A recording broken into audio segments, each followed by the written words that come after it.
Here's some tips for going on a first date to help you make sure that you're taking your relationship where you want it to go. Number 1, take her somewhere that you go often. You'll give yourself a lot of credibility and value if you take her to a place where everyone knows you.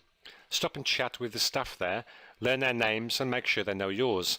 It only says good things about you. If you don't have a place like this yet, make one. Number 2, take her to an interesting restaurant. It's a lot more fun to go eat sushi or some type of authentic ethnic food than just going to a more common restaurant. You don't want it to be so interesting that there's always something crazy going on and you can't talk to her, but just make sure it's a little different. Number 3, relax. The more you relax and show that you're comfortable, the more your date will relax too.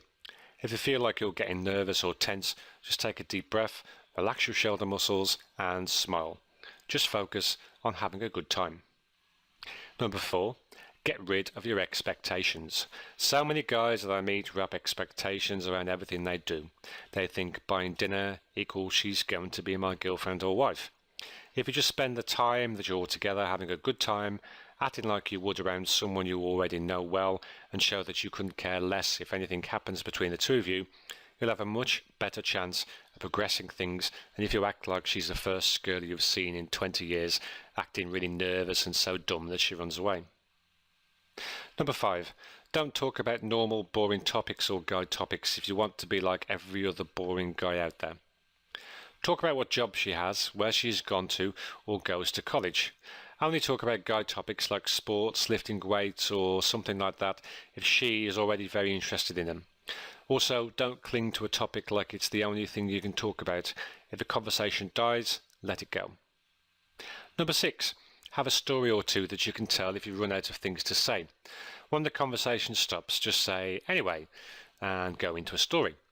The story doesn't have to be something too amazing, just a little bit different.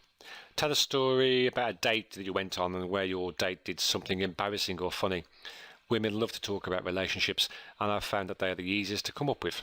If you're having problems, just grab a girly magazine and read it for 15 minutes or so. You should find more than enough things to talk about in that. Number 7, know a little bit about a lot of things. Now you can ask me almost anything and I'll probably know enough about it to talk for at least 5 minutes. The more you know about, the easier it will be to hold conversations on just about any topic. Number 8, if your date wants to talk, listen to her. People like to talk and get the feeling that what they have to say is important.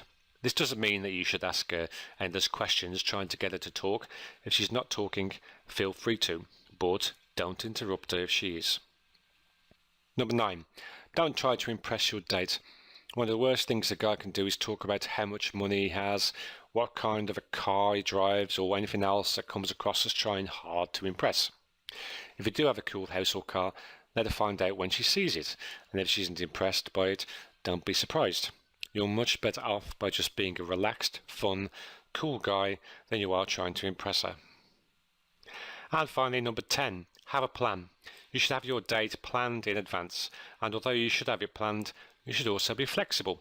If something comes up that could be a lot of fun, don't be so rigid that you can't change plans.